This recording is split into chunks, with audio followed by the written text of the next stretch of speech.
भव्य जीवों, आप सभी इतना तो जानते ही हैं कि कोयले की दलाली में भले ही सफलता न मिले, पर हाथ तो काले होते ही हैं। और इत्र की दलाली में भले ही सफलता न मिले, पर हाथों में खुशबू तो आती ही है। बात स्पष्ट है। पाप करोगे, पापी की संगति में रहोगे, तो वैसा असर आपके अंदर आए बिना नहीं रहेगा। और पुण्यात्माओं की, धर्मात्माओं की, आध्यात्मिक प्रवृत्ति वालों की संगति करोगे तो आपके भीतर में वैसे भाव आते चले जाएंगे। बिल्कुल स्पष्ट एक स्वच्छंद विचरण करने वाले व्यक्ति के पास में, जो वासनाओं का गुलाम है, अगर ऐसे व्यक्तियों के पास में रहेंगे तो आपकी प्रवृत्ति में भी कहीं ना कहीं से दुराचार पनपेगा, विचार आएगा, फिर आचरण में आएगा। इसीलिए कहना चाहती हूँ कि हत्यारे के बीच में स्वतंत्र होकर के घूम रहे बेल की अपेक्षा से किसान के घर में बंधे हुए खूंटे से जो बेल है उसका जीवन ज्यादा अच्छा है। उसके स्वच्छंदता की अपेक्षा से वो स्वच्छंद घूम रहा है, माना, लेकिन उसकी अपेक्षा से किसान के घर में भले खूंटे से बंधा है, लेकिन वो किसान के घर में बेल सुरक्षित है, हत्यारे के घर में सुरक्षित नहीं है। बात समझने जैसी है। हमारा जिन धर्म स्वतंत्रता की बात अवश्य करता है, लेकिन स्वच्छंदता को छोड़ करके स्वच्छंदता बिल्कुल मान्य नहीं है।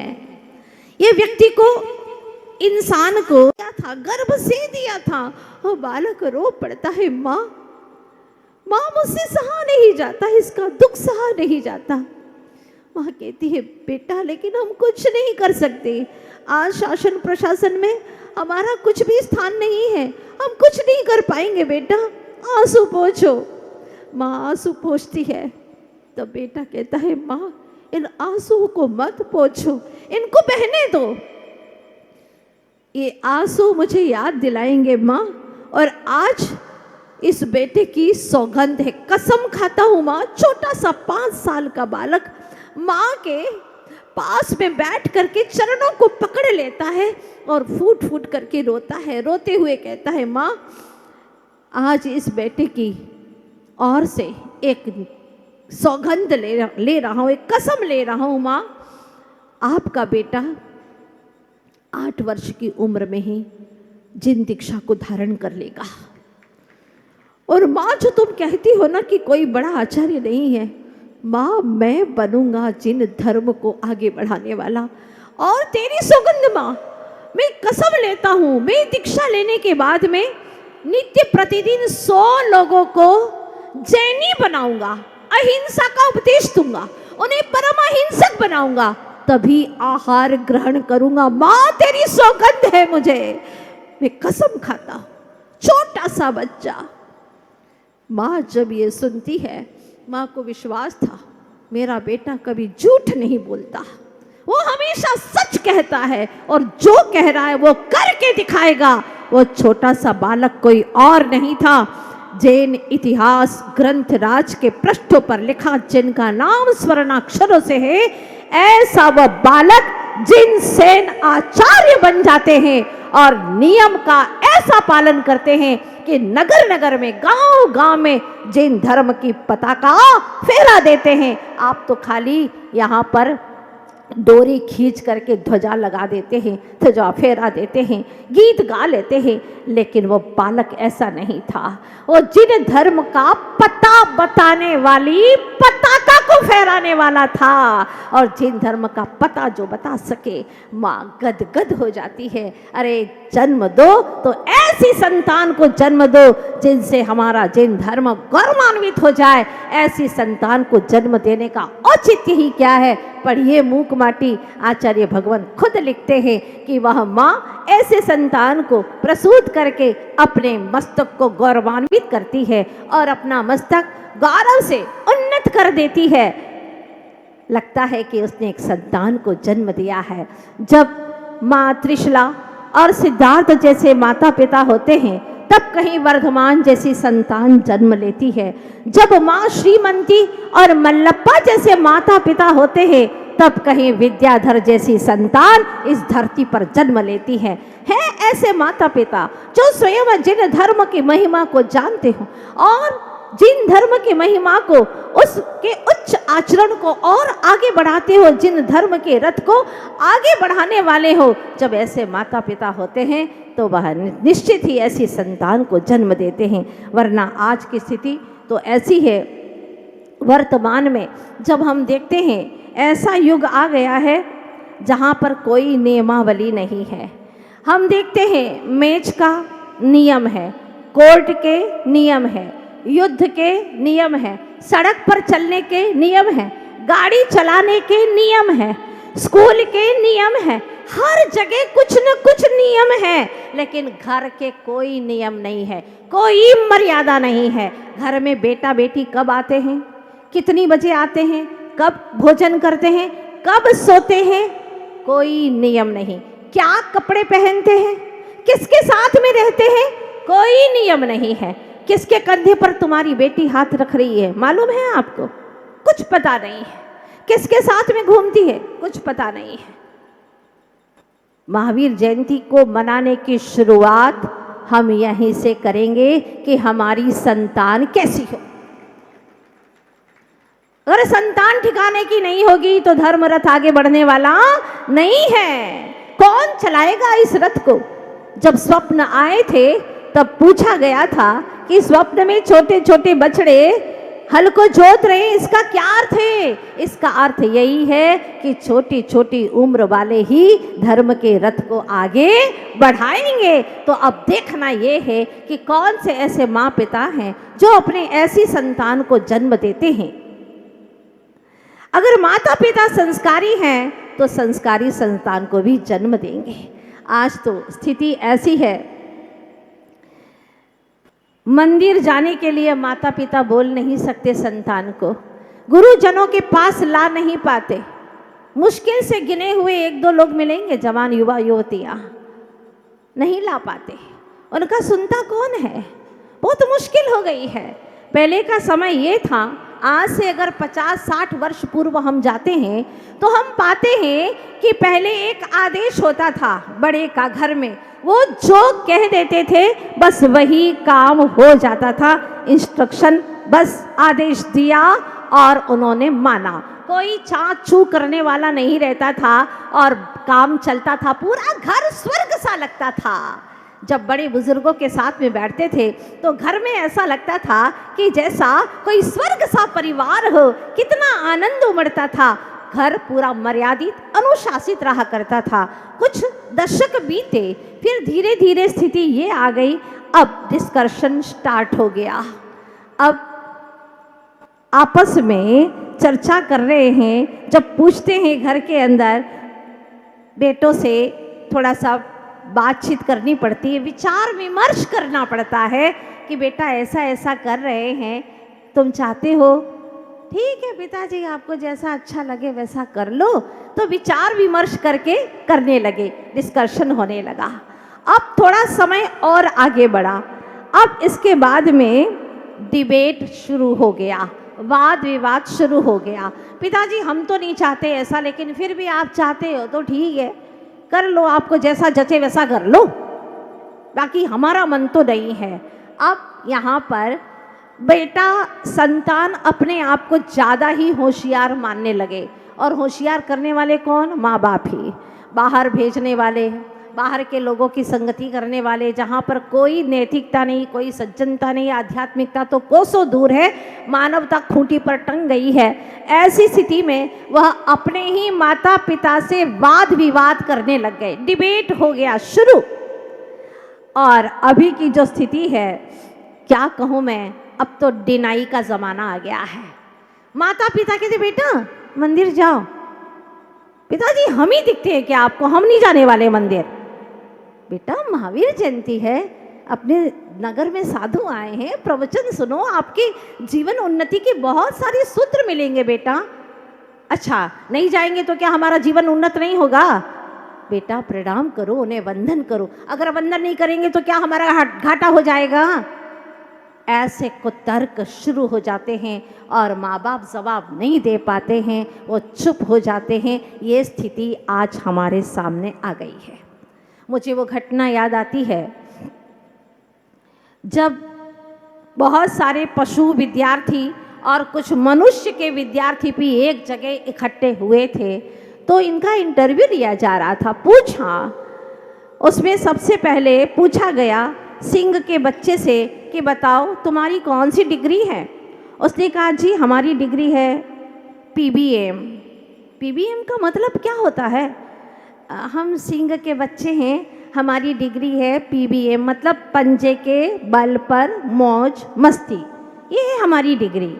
अच्छा, इसके बाद में भैंस के बच्चे की बारी आई। भैंसे के बच्चे से पूछा कि तुम्हारी कौन सी डिग्री है ज़रा बताओ। उसने कहा जी हमारी डिग्री है एसबीएम।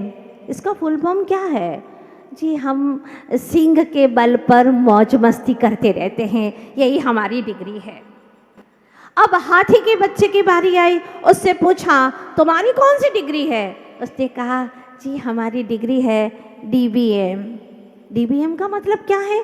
दांत के बल पर मौज मस्ती। भाई बस यही करते रहते हैं हम। इस तरह से सारे पशुओं की बारी क्रमशः आती रही, सबने अपनी अपनी डिग्री बताई। जब मनुष्य के बच्चे की बारी आई, उससे पूछा कि बेटा तुम्हारी कौन सी डिग्री है बताओ। उसने कहा हमारी डिग्री, हाँ शर्माओ नहीं, बोलो ना कौन सी डिग्री है तुम्हारी? जी हमारी डिग्री है, हाँ बोलो बोलो शर्माओ मत, हमारी डिग्री है बीपीएम। बीपीएम का क्या मतलब होता है? बाप के पैसे पर मौज मस्ती, बस यही कर रहे हैं हम। बहुत दुखद बात है ये करारा व्यंग है आज के इंसानों के लिए कि क्या कर रहे हैं। पहले के समय में 8-9 साल के बच्चे समझदार हो जाते थे। 10 साल की 12 साल की बच्ची भोजन बना करके पिता को खिलाने के लिए ले जाती थी, खेत तक चली जाती थी अकेली और पिताजी को खिला करके आ जाती थी। लेकिन आज की स्थिति यह है 25 साल के बच्चों को ढंग से कपड़े पहनने नहीं आते। कुछ चीज़ लाने के लिए कहो बेटा वो ले आना, क्या ले आऊँ? वो ले आओ बेटा, वो ले आओ, क्या ले आऊँ? समझ ही नहीं पड़ती है उनको क्या लाना है। इतनी माथा पच्ची करने से तो अच्छा है खुद ही उठ करके ले आओ। कुछ समझ नहीं आता, पोथियों के कीड़े बन गए। उन्हें न व्यवहारिकता का ज्ञान है, न विवेक ज्ञान है, कुछ भी ज्ञान नहीं है। और हकीकत की बात बताऊं मैं, एक लड़की पढ़ी लिखी होशियार सब्जी मंडी पर गई और जाती है और कहती है भाई ये टमाटर किस भाव दिए? उसने कहा कि 20 रुपये किलो। ठीक है 4 किलो दे दो। झोला आगे फैलाया और टमाटर ले लिए। फिर उसने पूछा कि कद्दू क्या भाव दिया? उसने कहा कि 15 रुपये किलो। बोले 5 किलो डाल दे। 5 किलो तोला उसने। अब डाले कैसे? वो झोला फैलाए हैं। सब्जी वाला अनपढ़ था बेचारा, पढ़ा हुआ नहीं था। उसने कहा बहन जी एक बात पूछूं आपसे? हाँ पूछो, क्या कहना चाहती हो?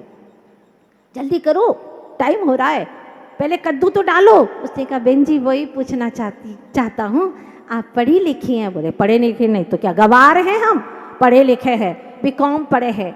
वही मैं सोच रहा था कि आप पढ़ी लिखी है, बेकाम की है, आपको इतनी भी अक्ल नहीं है कि टमाटर नीचे ऊपर कद्दू होगा तो होगा क्या? विवेक शून्यता आती चली जा रही है। कहाँ हमारा अनेकांत स्यादवाद सप्तभंगी जिन धर्म जो हर तरह से विवेक से जीना सिखाता है, और आज व्यक्ति व्यवहारिक जीवन भी जीना नहीं जानता। इसलिए ज़रूरत है हम बड़ी बड़ी बातें बहुत बाद में करेंगे, पहले छोटी छोटी बातें करें। छोटी छोटी बातों से हम चोटी तक पहुंचने की बात करेंगे। आज सिर्फ मैं आपसे इतना ही कहना चाहती हूँ कि पहले के समय के बच्चे और आज के समय के आपके बच्चों में कितना अंतर हो गया है।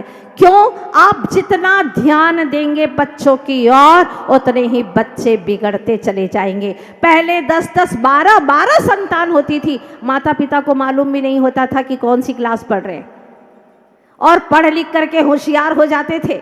आज देखो नाम कमा रहे सब तुम्हारे बड़े बुजुर्ग, ये 1-2 संतान वाले नहीं है, कितने कितने 5-5, 6-6 भाई बहन हैं, कोई 10 हैं। और आराम से पले, खूब आनंद से। उनको किसी और दोस्तों की आवश्यकता ही नहीं पड़ी। घर में ही भाई बहन से संस्कार मिल जाते। दादा दादी ऐसे नुस्खे बता देती कि उन्हें बार बार डॉक्टर्स के पास जाने की आवश्यकता ही नहीं पड़ती। आज संयुक्त परिवार में रहते नहीं है, अलग से रहते हैं, इसीलिए जरा जरा सी बात में बच्चों को लेकर के डॉक्टर के पास में पहुंच जाते हैं। पहले दादी होती थी, नानी होती थी, वो बच्चों को अपने आप ही छोटे छोटे नुस्खों के माध्यम से स्वस्थ कर दिया करती थी। व्यर्थ का, फालतू का खर्च नहीं होता, बच्चा परेशान नहीं होता, और बचपन से ही उसको दवाइयों की आदत नहीं पड़ती थी।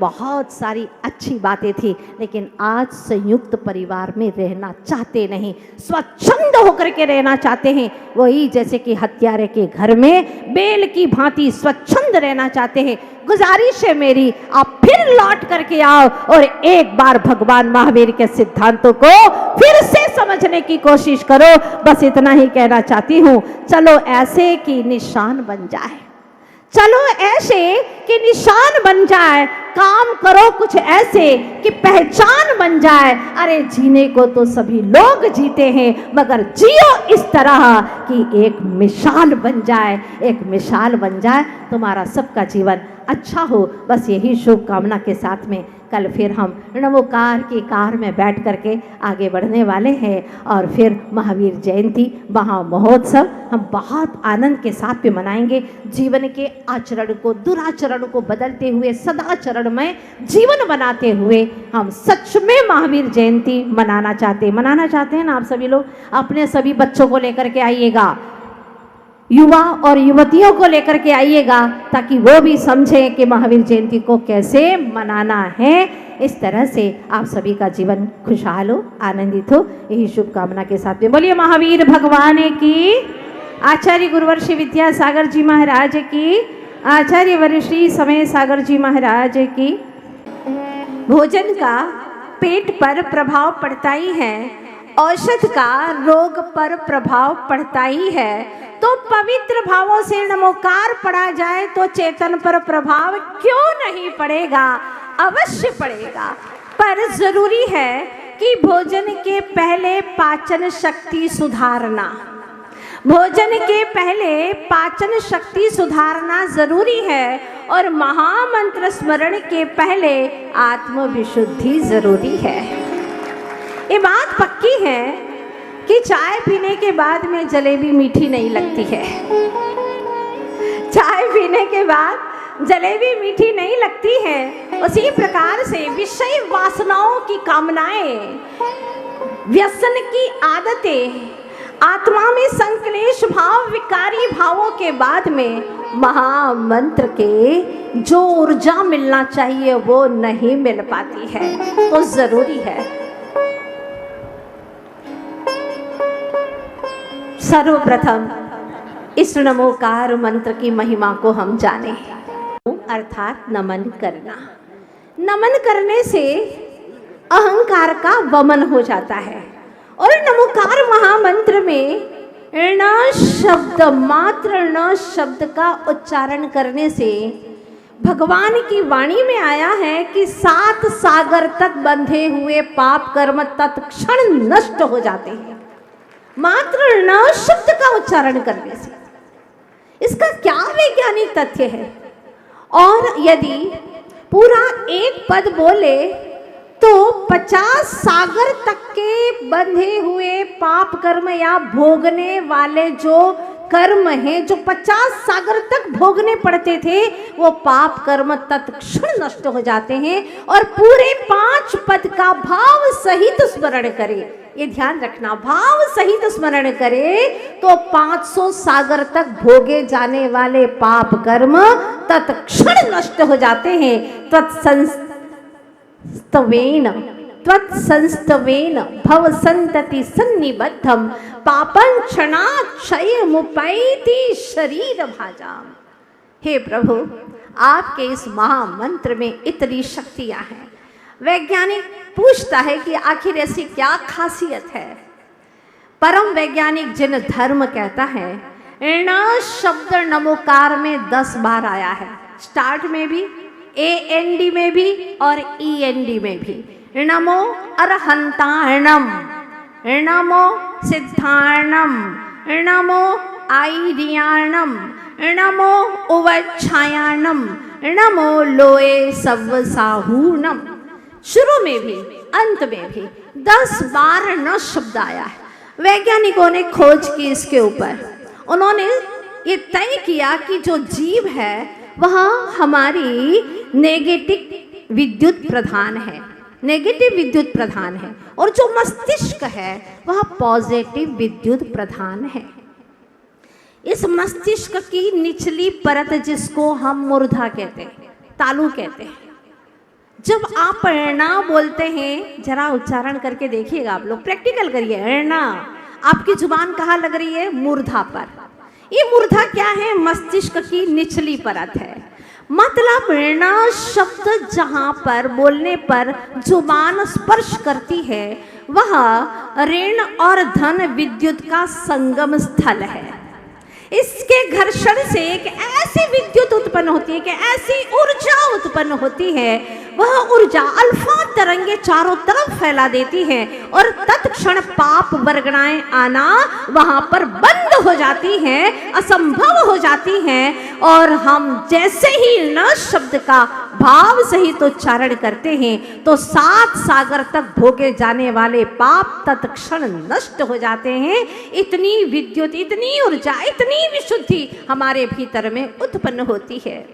परम वैज्ञानिक तथ्यों से भरा हुआ ये नमोकार महामंत्र, जिसके लिए कहा जाता है सव पाप प्रणाशनो, सारे पापों का प्रणाशक है, नाश करने वाला है। तो सव का मतलब क्या है?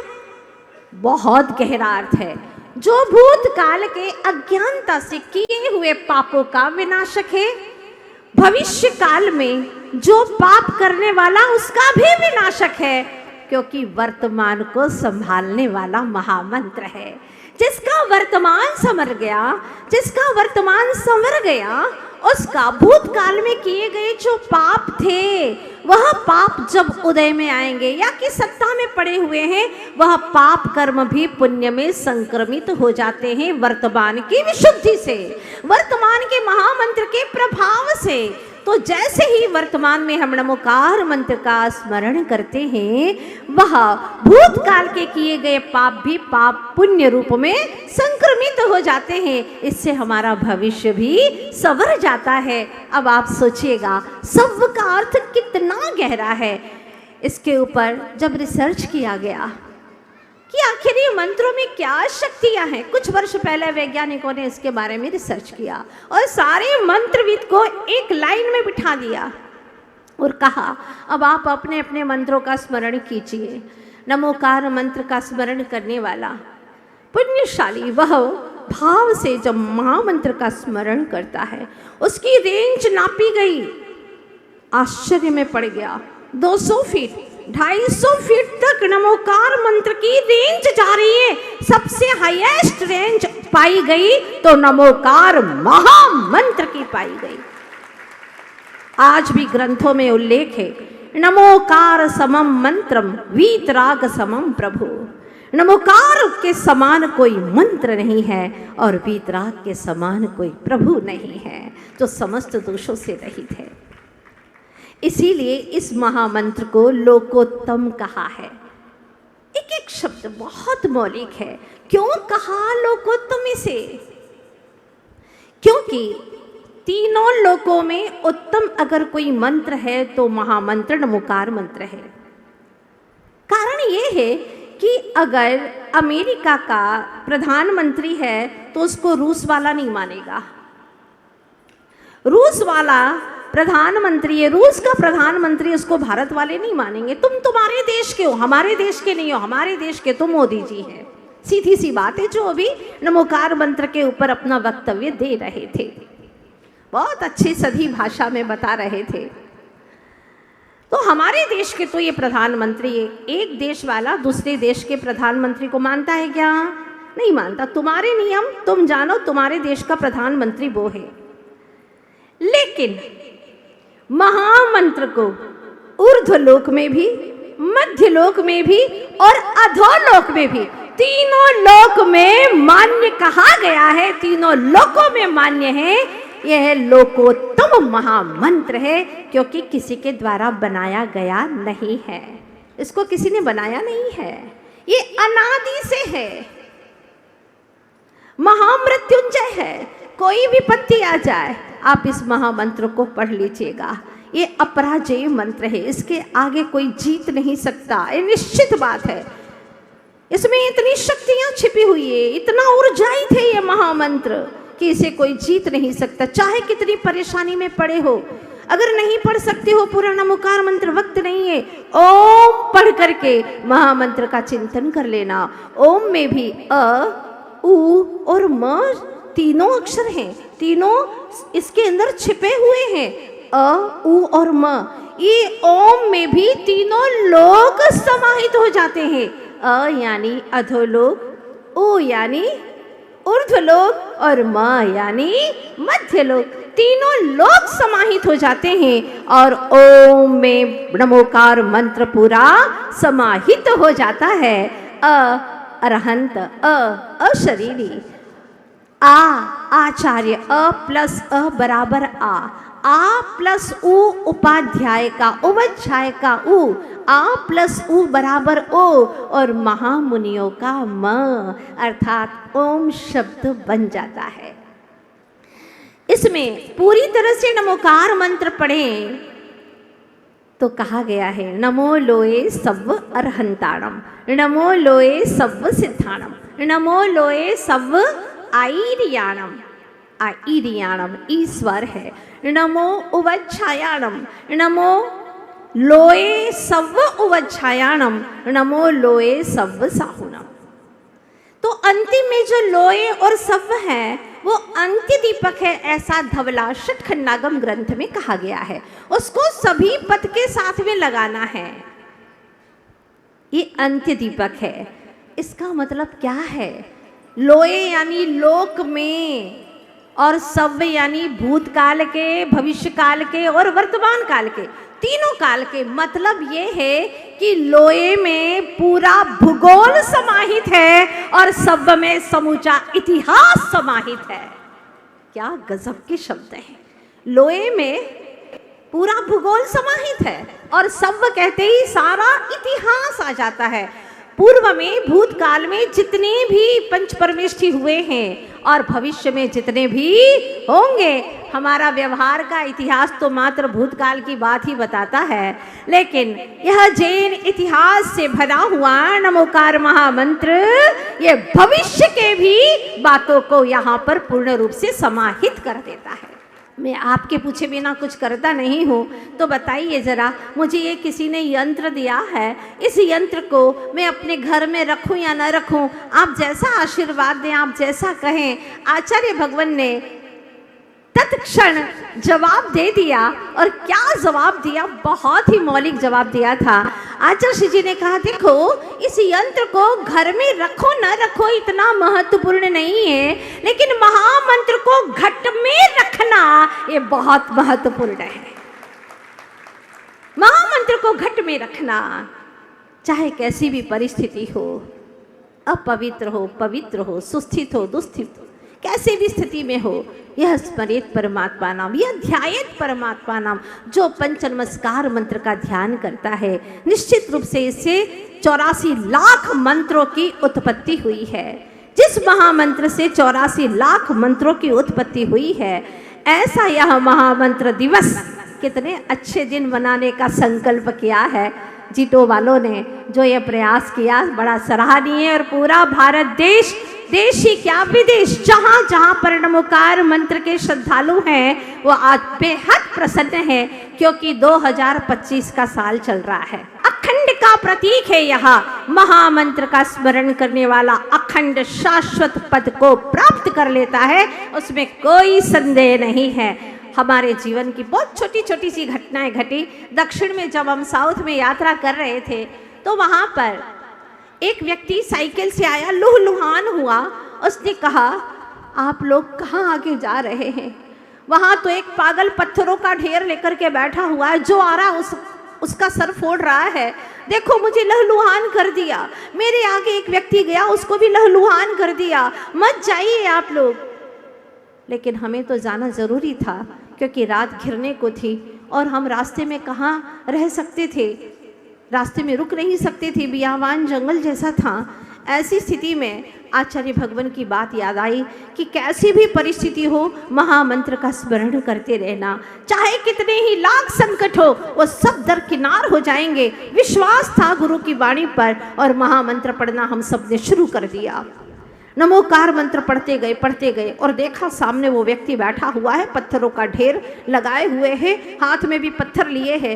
लेकिन हमारे जाने के पहले वहाँ पर एक नारियल की गाड़ी निकली और उस व्यक्ति ने जो नारियल की उस गाड़ी में बैठा हुआ था, ट्रक में बैठा हुआ था, उसने ऊपर से 3-4 नारियल फेंक दिए। 3-4 नारियल फेंक दिए तो जैसे ही उसने फेंके उसने पत्थर फेंका और नारियल हाथ में उठा लिए। अब वह नारियल फोड़ करके खाने लगा। पत्थर का इस्तेमाल तो कर रहा था लेकिन नारियल को फोड़ने में कर रहा था, किसी को मारने में नहीं। और हम नमोकार मंत्र पढ़ते पढ़ते वहां से निकल गए। एक महिला बुंदेलखंड की मेरे पास में आई और उसने कहा, माता जी मेरे जीवन की एक ऐसी घटना है जो आज भी रोंगटे खड़े कर देती है। मैंने कहा क्या हुआ? बहुत बड़ा ऑफिसर था, उसका जो स्वामी था वो बहुत बड़ा ऑफिसर था और उससे पड़ोसी लोग बहुत जलते थे और जो निकट पड़ोसी था वह तो इतना जलता था कि वो मारने के षड्यंत्र किया करता था। एक दिन उसका स्वामी घर पर नहीं था, ये सच्ची घटना आपके सामने रख रही हूँ। तब उसने उसके लिए भोजन का निमंत्रण किया, निमंत्रण किया। बेचारी सहज भाव से चली गई, यद्यपि उसे मालूम था कि मेरे साथ में अच्छा बर्ताव नहीं करते, अच्छी सोच नहीं है इनकी, लेकिन हो सकता है निमंत्रण से प्रेम भाव हो जाए। तो वो पहुंच गई और वहां पर जैसे ही उनके घर पर पहुंची, देख लिया कि वहां पर तो सारा षड्यंत्र था, तांत्रिक बैठा हुआ था और वह उसको पूरी तरह से पागल करने के लिए बैठा हुआ था। इमीडिएट उसने नमोकार मंत्र का वाचन शुरू कर दिया, नमोकार मंत्र पढ़ना शुरू कर दिया। नमोकार मंत्र के प्रभाव से ऐसी ऊर्जा फैली कि वो तांत्रिक बिल्कुल शांत हो गया, हताश हो गया, उसके हाथ पैर कुछ काम नहीं कर रहे, घर के लोग बिल्कुल मूक हो गए, चुपचाप हो गए। 4 घंटे हो गए नमोकार मंत्र का स्मरण करते करते, उन्होंने बहुत पुरुषार्थ किया, लेकिन उसका कहना था कि माता जी नमोकार मंत्र के उस प्रभाव से मेरे भीतर में जो विशुद्धि का संचार हो रहा था और सारा माहौल एकदम शांत हो गया। इतने में पतिदेव आ गए और उन्होंने आवाज लगाई, वो नमोकार मंत्र पढ़ते पढ़ते गई, द्वार खोला और वह अपने घर तक पहुंची। उसने कहा महामंत्र के प्रभाव से मेरी जीत हो गई, मेरी जीत हो गई। ऐसा महामंत्र नमोकार।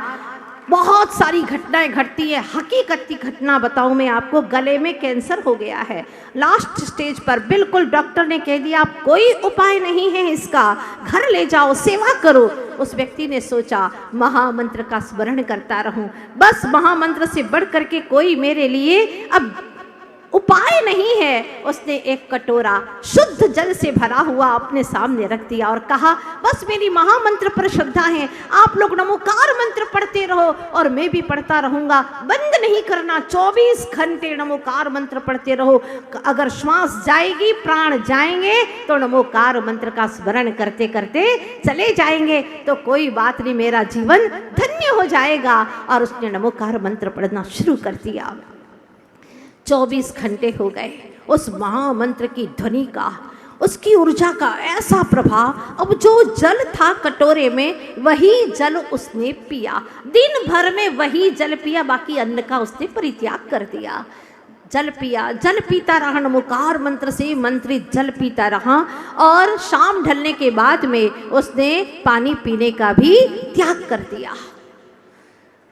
सवेरे 4 बजे धुन लग रही थी नमोकार मंत्र की, उसको उल्टी हुई, भयंकर उल्टी हुई। सारे घर के लोग घबरा गए, क्योंकि अधिकांश मरणासन्न होता है तभी उल्टी होती है, वमन होता है। लोग घबरा गए कि अब तो ये जाने वाला है। और उल्टी इतनी भयानक हुई कि सारे गले में जो भी उसकी बीमारी थी, सारे लोथड़े के लोथड़े बाहर निकल आए। बहुत चैन मिला उसे, चैन मिला। नमोकार मंत्र को प्रणाम करता रहा बड़े भक्ति भाव से। कई दिनों के बाद में उसे आराम मिला और उसने उस दिन बहुत अच्छे से महामंत्र से मंत्रित जल पिया।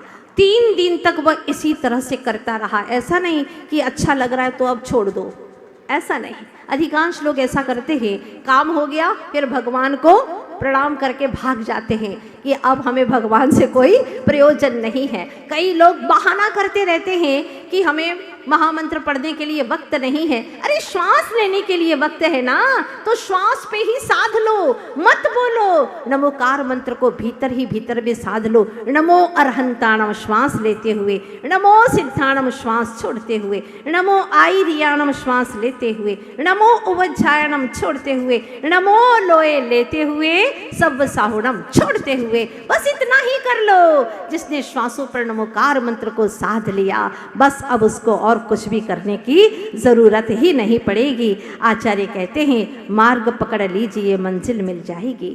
मार्ग पकड़ लीजिए मंजिल मिल जाएगी। साधना करते रहिए, सिद्धि तो मिल ही जाएगी, सिद्धि तो मिल ही जाएगी। बस इतना ही करना है। और जैसे जैसे उसने नमोकार मंत्र पढ़ा, 3 दिन के बाद में उसने कहा, मैं एकदम अपने आप को स्वस्थ महसूस कर रहा हूँ जैसे पहले था, और मैं एक बार डॉक्टर को दिखाना चाहता हूँ। ये हकीकत की घटना है। और अगर आपने पढ़ी हो नमोकार विशेषांक में, तो यह घटना छपी थी।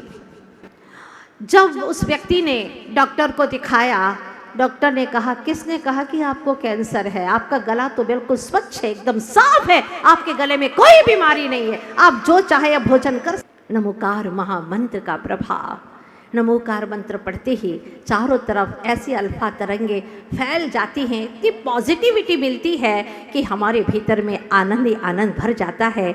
इस तरह से कुछ बातें आप लोगों को बताना चाहती हूँ। थोड़ा सा समय है अभी अपने पास में, तो महत्वपूर्ण बातें आपको बताना चाहती हूँ कि व्यक्ति जब कोई काम करता है और काम अटक जाता है, ऐसा लगता है कि ग्रास मुंह तक आने वाला था और छिन जाता है।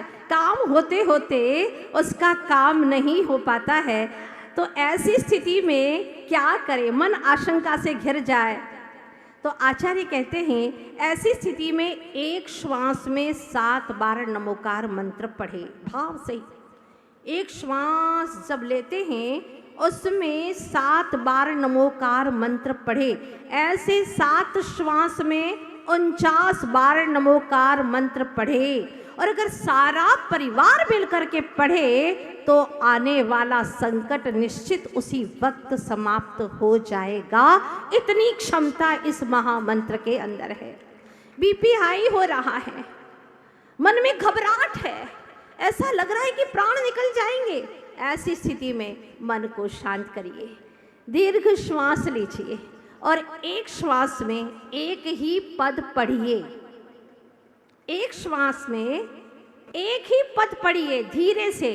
ऐसे ऐसे अगर 7 बार भी नमोकार मंत्र को आप धीरे धीरे पढ़ लेते हैं, टेबलेट खाने में बीपी नॉर्मल बाद में होगा, लेकिन नमोकार मंत्र पढ़ते पढ़ते, ऐसे पढ़ते पढ़ते नियम से बीपी आपका नॉर्मल हो जाएगा। कई माताओं ने इसको आजमाया है। बच्चे जिद्दी करते हैं, बच्चों को याद नहीं होता है, परीक्षा के टाइम पर सब नर्वस हो जाते हैं, भूल जाते हैं, याद किया हुआ भूल जाते हैं। तो माताओं ने एक प्रयोग किया। अपना बच्चा लेटा हुआ है, उसके गले में चंद्रमा के आकार का एक कल्पना करके नमो उवज्झायाणम, नमो उवज्झायाणम, नमो उवज्झायाणम, इस पद को बार बार बार बार चिंतन में लाती गई। जो उवज्झाय पद है वह ज्ञान का भंडार है। 11 अंक 14 पूर्व का भंडार भरा हुआ है, जिनमें वह ज्ञान की ऊर्जा उसके भीतर में प्रवेश करती है। बच्चा अब भूलता नहीं, निर्णय शक्ति मजबूत होने लगी, विवेक शक्ति जागृत होने लगी, जिद समाप्त होने लगी। कई माताओं ने ऐसा कार्य किया है। ये तो सब बाहरी चीजें हैं। नमोकार मंत्र के प्रभाव से स्वयं अरहंत हो जाता है, कर्मों का नाश करके स्वयं भगवान हो जाता है। हमने सुना था, बहुत सुंदर पंक्तियां हैं। प्यारा है मंत्र नमोकार प्यारा, गाइए आप लोग हमारे साथ में।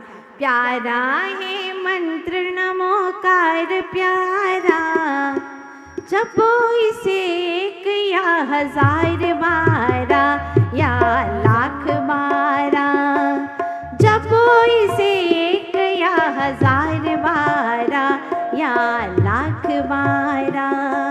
प्यारा है मंत्र नमोकार प्यारा, प्यारा है मंत्र नमोकार प्यारा, जपो इसे एक या हजार बारा या लाख बारा। प्यारा है मंत्र नमोकार प्यारा, मुझे अरिहंत प्रभु का सहारा, मुझे अरिहंत प्रभु का सहारा। हाथी कर्मों को जिनने निवारा, हाथी कर्मों को जिनने निवारा, कई जीवों को पार उतारा, कई जीवों को पार उतारा। हे वो परमेष्ठी देव हमारा, हे वो परमेष्ठी देव हमारा। नहीं रागव द्वेष नहीं कामना शीत, भव जल से ये तारण हारा। प्यारा है मंत्र नमोकार प्यारा, प्यारा है मंत्र नमोकार प्यारा, जपो इसे एक या हजार बारा या लाख बारा। लाखों लाख जप कर सकते हो इसका। पर डे 4 माला फेरो तो साल भर में आपका 1.25 लाख जाप हो जाएगा। करिएगा, 1.25 लाख जाप करिए। भूतपूर्व में जो पाप किए हैं उसको धोने का एक ही मात्र साधन है, पर भावना के साथ में करिएगा। इसमें इतनी शक्ति है। कहा गया है, एक कल्पना सोती धरा को स्वर्ग बना देती, एक कल्पना सोती धरा को स्वर्ग बना देती, एक साधना हैवान को इंसान बना देती। हर गली में पूजते देखे गए हैं देवता, हर गली में पूजते देखे गए हैं देवता। एक भावना, महामंत्र की भावना इंसान को भगवान बना देती, भगवान बना देती। बहुत शक्तिपूर्ण है यह महामंत्र। वैसे इसके बारे में जितना भी बोलो उतना कम है, पर अंतिम बात आपको बोलूँगी कि नमोकार मंत्र पढ़ने से क्या फ़ायदा मिलता है। बात सीधी है कि जब व्यक्ति मरता है तो क्या साथ में ले जाता है? बोलो ना, कुछ ले जाता है क्या? हाँ हाँ ले जाता है भाई, पाप पुण्य ले जाता है अपना।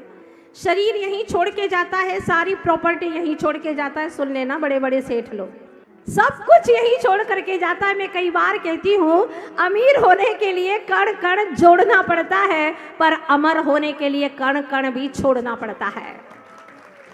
कुछ लेके नहीं जाओगे, ये बात तय है। सारी प्रॉपर्टी यहीं रह जाएगी। तो हमारे तीर्थंकर भगवान भी जब मोक्ष गए वो सब यहीं छोड़ करके गए। शरीर भी उनका पवित्र परमोदारिक देह वो भी यहीं छोड़ करके गए। सारी पुण्य पवित्र वर्गनाएं वो भी यहीं छोड़ करके गए। एक परम पवित्र शुद्ध आत्मा चली गई।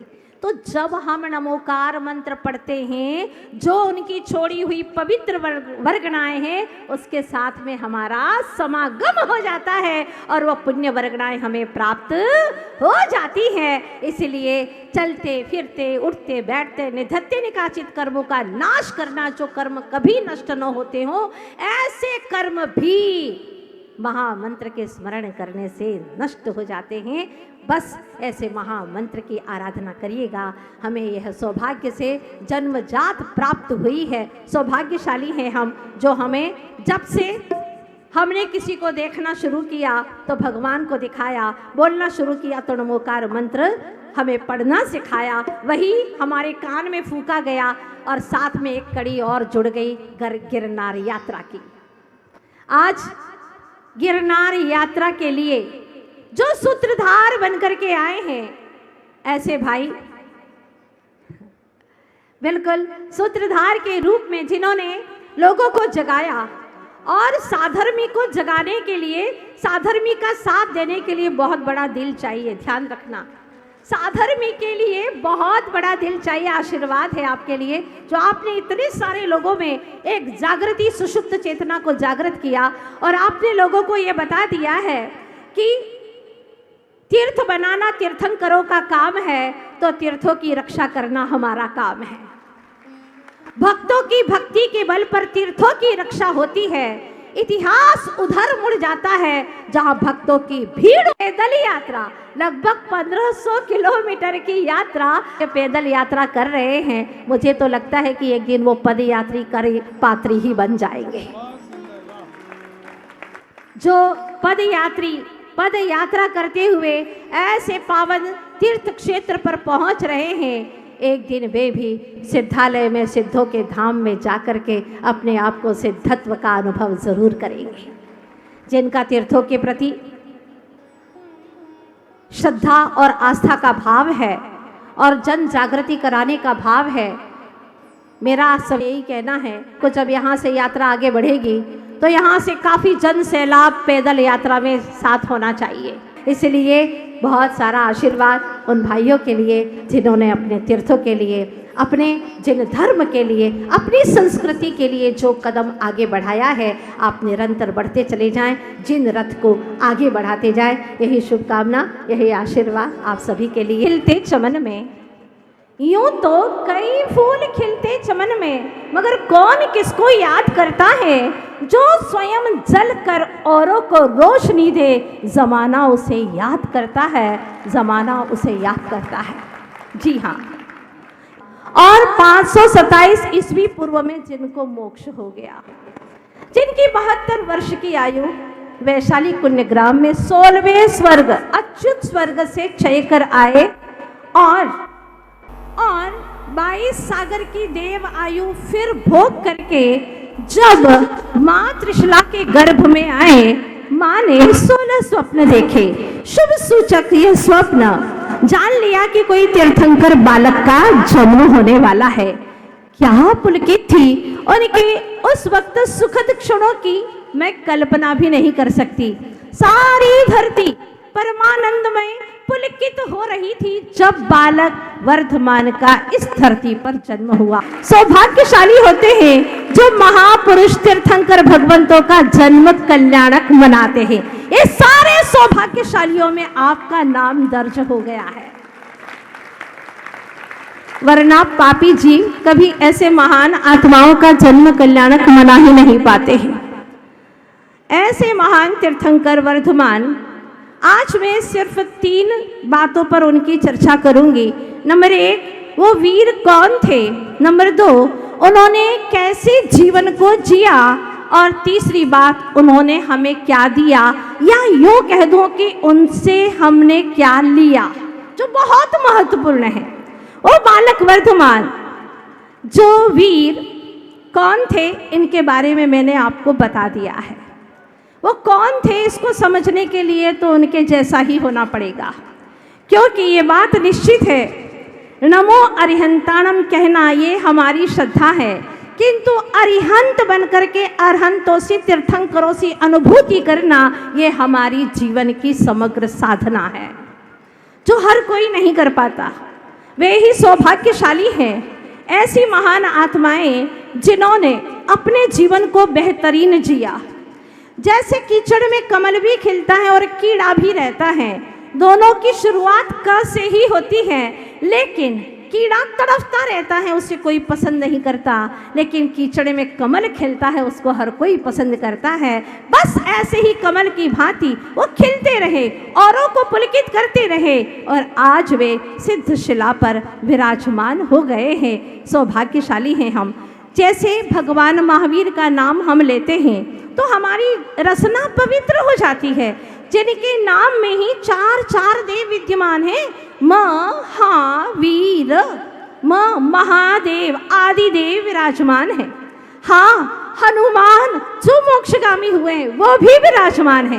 विष्णु जो ज्ञान से सर्वव्याप्त हैं वो भी इसमें विराजमान है। और यानी राम, वो भी इसमें विराजमान है, जिनके नाम में चार चार देवता विराजमान है। राम का अंतिम अक्षर म, भगवान महावीर स्वामी का शुरुआत का प्रथम अक्षर म। अंतिम अक्षर और राम का प्रथम अक्षर। वाह, क्या नाम है! कैसे कैसे नाम उन्होंने पांचों नाम को सार्थक कर दिया।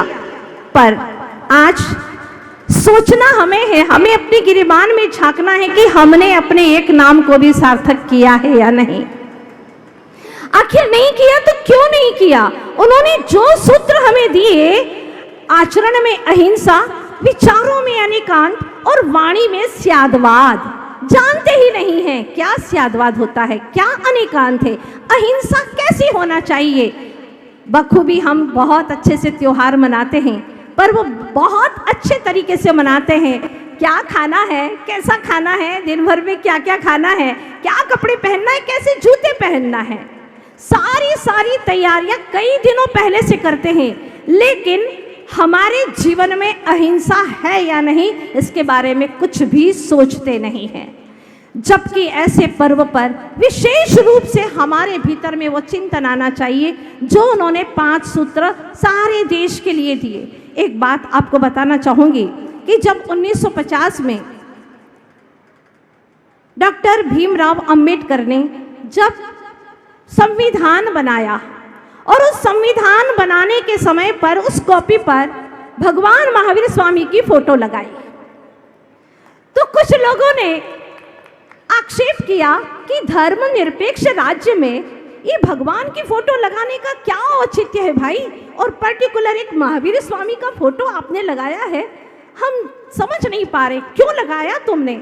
उन्होंने कहा, मेरे साथ में और भी 6 जैन भाई हैं संविधान को तैयार करने में, और महत्वपूर्ण बात आज आप लोगों को बताना चाहूंगी कि उन्होंने जो शब्द कहे, कितना गौरव होता है ये सुनने में। जब उन्होंने ये कहा कि मैंने नागपुर की यूनिवर्सिटी में जब कुछ ग्रंथ पढ़े जैन दर्शन, जैन धर्म के, उसमें मुझे एक ग्रंथ मिला आत्मानुशासन, जीवन को, आत्मा को अनुशासित कैसे किया जाए। उन्होंने कहा कि जब इस ग्रंथ को मैंने बड़ी बारीकी से पढ़ा तो उसमें भगवान महावीर के द्वारा बताए गए 5 शील, 5 सिद्धांत जो मुझे बहुत अच्छे लगे, और मुझे लगा कि इससे हम देश का संविधान बहुत अच्छा तैयार कर सकते हैं। और मैंने 6 महीने तक उस ग्रंथ को पढ़ा, तभी मैं देश का संविधान बना सका हूँ। इसीलिए जिन्होंने हमें ये ज्ञान दिया है, बोध दिया है, उनकी फोटो तो लगानी बनती है। पर आज आपसे पूछना चाहती हूँ, आप लोग विदेशों की तारीफ करते हैं, क्या विदेश में साफ सफाई, नैतिकता, लोग झूठ नहीं बोलते, लोग चोरी नहीं करते, आप लोग अपने देश की तारीफ क्यों नहीं करते? क्यों नहीं करते? क्योंकि भगवान के 5 सिद्धांत को आप अमल ही नहीं करते, इसीलिए तो आप विदेशों की तारीफ करते हैं। भगवान महावीर ने हमें कहा, अहिंसा परमो धर्म है। आप अहिंसा व्रत का पालन करिए, सत्य व्रत का पालन करिए, अचौर्य व्रत का पालन करिए, ब्रह्मचर्य, व्यभिचार बंद करो और ब्रह्मचर्य व्रत का पालन करो, अपरिग्रह, जिससे चल जाए, जितनी आवश्यकता है उतना ही धन रखो, बाकी का आप दान करो, और जो दुखी हैं, गरीब हैं, उनको देते रहो, उनका भी काम होता रहे, अपना पेट भरो, पेटियां मत भरो। ये 5 सिद्धांत उन्होंने दिए, लेकिन क्या किया तुमने? 5 सिद्धांतों को पढ़ा, अहिंसा परमो धर्म की जय जयकार भी की, लेकिन अहिंसा के अ को हटाकर सत्य के आगे लगा दिया। क्या बन गया? हिंसा, असत्य। अचौर्य के अ को हटा दिया, ब्रह्मचर्य के आगे लगा दिया चोरी और अब्रह्मचर्य, और अपरिग्रह के अ को हटा करके अपनी तिजोरी में डाल दिया। 5 पाप धड़ल्ले से करते रहे और हम भगवान महावीर की जय बोलते रहे। आचार्य भगवान गुरुवर्ष विद्यासागर जी महाराज कई बार कहा करते हैं कि खाली अहिंसा परमो धर्म का नारा लगाने से किनारा मिलने वाला नहीं है। अगर किनारा चाहिए, तीर्थंकर जो तीर तक पहुंचा दे, भव सागर के तीर पहुंचा दे, ऐसे तीर्थंकर का अगर नारा लगाते हो तो उनके द्वारा बताए गए सिद्धांतों का अमल भी करो। मुझे वो घटना याद आती है कि राजा के बेटे का प्रथम जन्म दिवस था और उस वक्त वो बहुत बीमार था। राजा को जरूरत थी कि कोई उसके बेटे को ठीक कर दे, कोई ऐसी दुआएं दे, कोई उसके लिए कुछ ऐसी चीज दे जिससे कि उसका बेटा, इकलौता बेटा, वो स्वस्थ हो जाए। प्रथम जन्म दिवस घोषणा करवा दी, जो भी सर्वश्रेष्ठ इस बच्चे के लिए उपहार लेकर के आएगा उसको मैं 10,000 स्वर्ण मुद्राएं प्रदान करूंगा। 10,000 स्वर्ण मुद्राएं। अब सारे नगर के अंदर खलबली मच गई। किसी ने बच्चे के लिए सोने का झुनझुना बनवा दिया, किसी ने सोने के कंगन बनवा दिए, किसी ने सोने का झूला बनवा दिया और एक से एक चीजें उपहार के लिए लेकर के जाने लगे। राजा प्रतीक्षा में था, सबने उपहार दिए।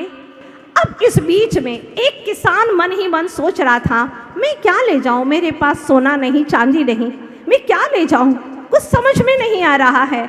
उसकी पत्नी ने कहा, स्वामी अपने पास में अन्न तो है ना, और इतना है कि आज का दिन हम खा सकते हैं, हम नहीं खाएंगे।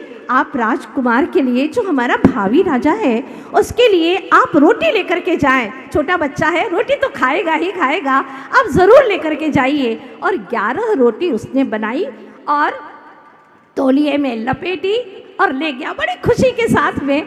थोड़ा चला ही था कि उसने देखा एक भिखारी कांप रहा है, रो रहा है। उसने पास जाकर के पूछा, भाई क्यों रो रहे हो? उसने कहा, 3 दिन से भूखा हूँ, कुछ खाया नहीं, मेरे प्राण कंटक हैं, मैं मर जाऊंगा, कुछ मेरे लिए रोटी हो तो दे दो भाई, मैं तुम्हारे लिए शुक्रगुजार रहूंगा, बस रोटी खिला दो। उसको दया आई और उसने सोचा कि बेटा कितना खा लेगा राजकुमार, छोटा ही है अभी, अगर मैं 4 रोटी इसको दे दूं, खिला दूं तो उसका पेट भर जाएगा, बेचारा जीवित रहेगा। और बड़े प्यार से पीठ पर हाथ फेरते हुए 4 रोटी उसे खिला दी। और जैसे ही रोटी खिलाई, तृप्त होकर के वो बहुत सारी दुआएं देता है, तुम्हारी बहुत बरकत हो, तुम युग युग जियो, तुम हमेशा खुशहाल रहो, तुम हमेशा स्वस्थ रहो।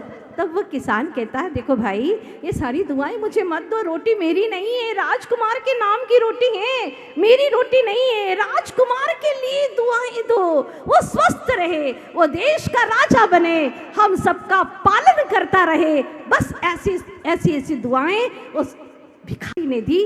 बहुत खुश हुआ।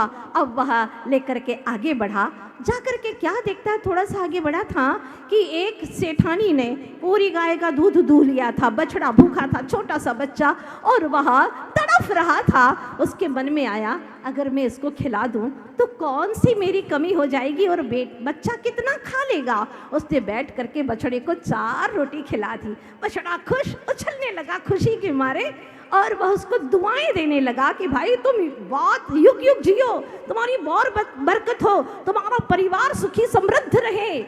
तब वह बछड़े से कहता है कि मुझे क्यों दुआएं देते हो भाई, रोटियां मेरी नहीं है, ये तो राजकुमार की रोटियां हैं, उसी के लिए दुआएं दो। तो उसने राजकुमार की बहुत सारी दुआएं ली, आगे बढ़ा। कुतिया ने जन्म दिया था बच्चों को, बड़ी भूखी थी, तड़फ रही थी, वेदना से पीड़ित थी। सोचा अगर मैंने उसको थोड़ा सा कुछ खिला दिया, बेचारी जी जाएगी, अपने बच्चों को दूध पिलाएगी। 2 तौलिए से रोटी निकाली और कुतिया को खिला दी। कुतिया बड़ी खुश और उसको काफ़ी दुआएं देने लगी, काफ़ी दुआएं दी उसने। उसने कहा, भाई दुआएं मुझे मत दो, ये सब रोटियां तो राजकुमार की है, मेरी नहीं है, इसको उसके लिए दुआएं दो। और वह बहुत सारी दुआएं लेकर के चला जाता है। अब तौलिए में कितनी रोटी बची उसके? सिर्फ 1 रोटी बची है। और वह वहाँ से आगे बढ़ता है, आगे बढ़ता है। देखा कि राजा सबका उपहार ले रहा है, लेकिन मैं कैसे दूं एक रोटी, वो भी रूखी सूखी। जिन्होंने अपने तीर्थों के लिए, अपने जिन धर्म के लिए, अपनी संस्कृति के लिए जो कदम आगे बढ़ाया है, आप निरंतर बढ़ते चले जाएं, जिन रथ को आगे बढ़ाते जाएं। यही शुभकामना, यही आशीर्वाद आप सभी के लिए। और तौलिया खुलता है, उसमें एक रोटी रूखी सूखी। दरबारी देखने लगे, आंखों से तरार करके देखने लगे, ये कोई उपहार होता है? उपहास कर रहा है कि उपहार दे रहा है? उसने कहा, राजन, मैं एक रोटी के साथ में और भी कुछ उपहार लेकर के आया हूँ, और भी कुछ उपहार राजकुमार के लिए। राजा ने कहा, बोलो क्या उपहार लेकर के आए हो?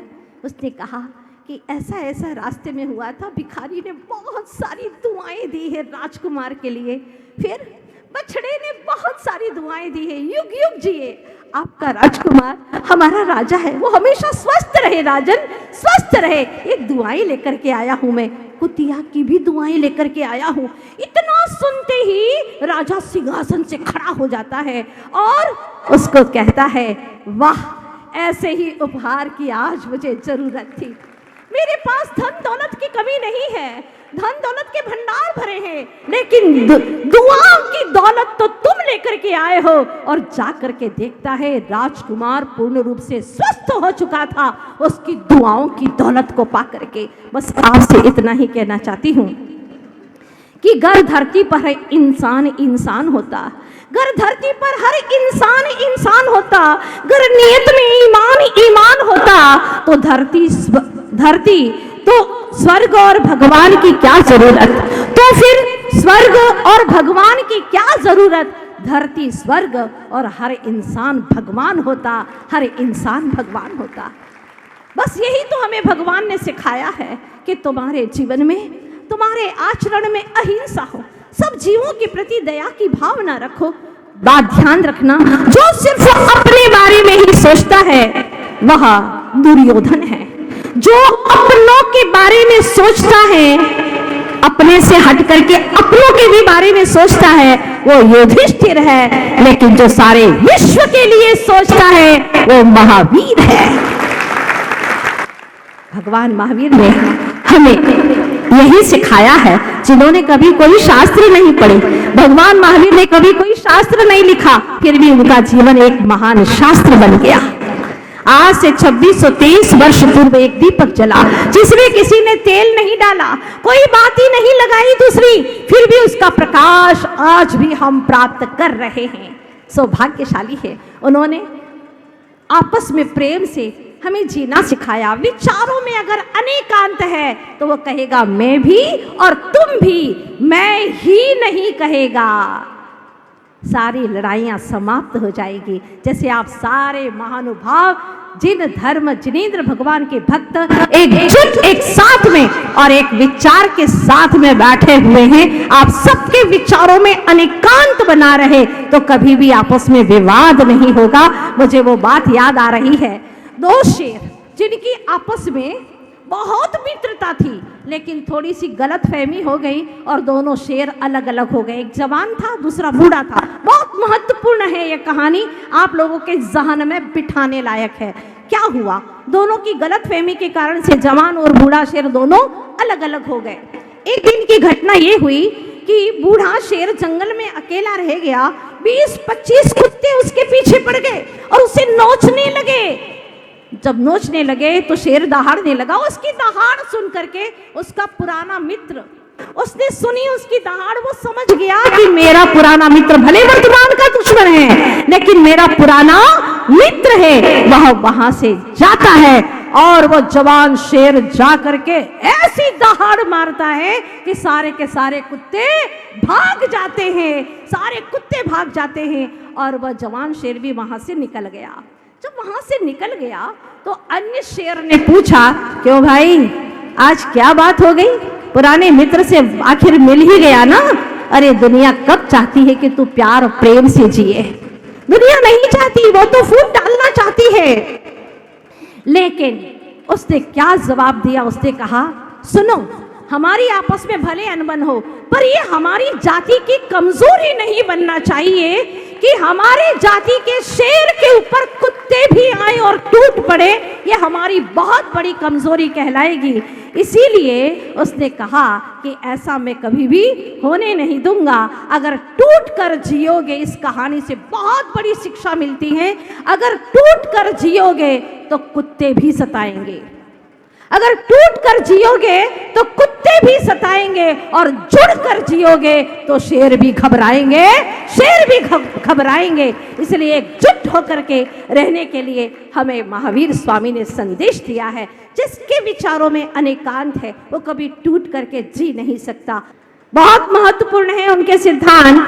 तो सबसे पहले जो 5 शील की बात कही है, अगर ये 5 शील हमारे जीवन में आ जाए, सारी जैन समाज अगर आज एकजुट 5 सिद्धांतों का पालन, भले ही गृहस्थ एक देश पालन करे, तो मैं सोचती हूँ कि पूरा देश शमन हो जाएगा। पूरा देश सप्त व्यसन से अगर जैन समाज मुक्त हो जाए, सप्त व्यसन से, तो निश्चित रूप से मैं कहना चाहूंगी कि सारे देश के अंदर अहिंसा का प्रचार प्रसार हो जाएगा।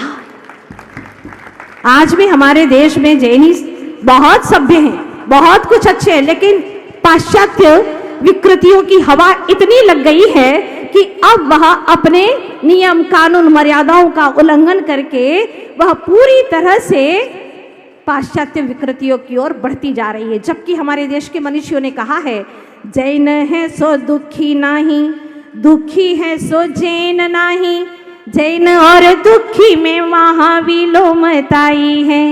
जैन धर्म पाए केहू तो ही कष्ट नाही मिट्यो, तो बताओ कष्ट नाश हेतु क्या दवाई है, तो बताओ कष्ट नाश हेतु क्या दवाई है। जैन धर्म पाने के बाद में भी अगर तुम्हारा कष्ट नहीं मिटा, तुम दुखी रहे, इसका मतलब सही जैनत्व को स्वीकार नहीं किया है। आज मेरी आप सभी लोगों से एक गुजारिश है, महावीर जयंती बहुत शान से आप लोगों ने मनाई है, दिन भर जुलूस से निकले हैं आप लोग, और जुलूस का अर्थ यही होता है जो लूज है वो टाइट हो जाए, जो लूज है वो आज टाइट हो जाए। और इस सभा प्रांगण में भगवान महावीर स्वामी के आगे ये संकल्प करें कि हम सप्त व्यसन का सेवन नहीं करेंगे। जहां पर द्यूत, जुआ, मांस, सुरा, वेश्या, सुरा शहद, वेश्या, चोरी, खेत, परांगना, शिकार और परस्त्री, ये 7 काम 7 पाप होते, वो हम नहीं करेंगे। पुरुष स्त्री संबंधी और स्त्री पुरुष संबंधी ये 7 पापों का त्याग कर दे तो आज आपकी महावीर जयंती संपूर्ण हो जाएगी। बस इतना ही कहती हूँ, और सौगंध है आपको आज भगवान महावीर जयंती के इस पावन प्रसंग पर कि जहाँ पर मांस जैसी चीजें आपकी थाली में आती हो अथवा उसकी लगार भी आती हो तो वहाँ खाने मत जाना। आज सब संकल्प कर लेना कि 5 स्टार में हम भोजन करने नहीं जाएंगे, चाहे कुछ भी हो जाए, लेकिन हम वहाँ भोजन करने नहीं जाएंगे, क्योंकि वही नॉनवेज भी बना था, वही मसाले, वही बर्तन, वही हाथ, वही सारी चीजें। अगर खाने जाओगे तो आपको पूरा दोष लगेगा। इसीलिए संकल्प कर लेना। भगवान महावीर स्वामी के मंदिर में जाते हो, उन्होंने कहा कि पाप मत करना, हिंसा मत करना। आपने क्या किया? क्या किया?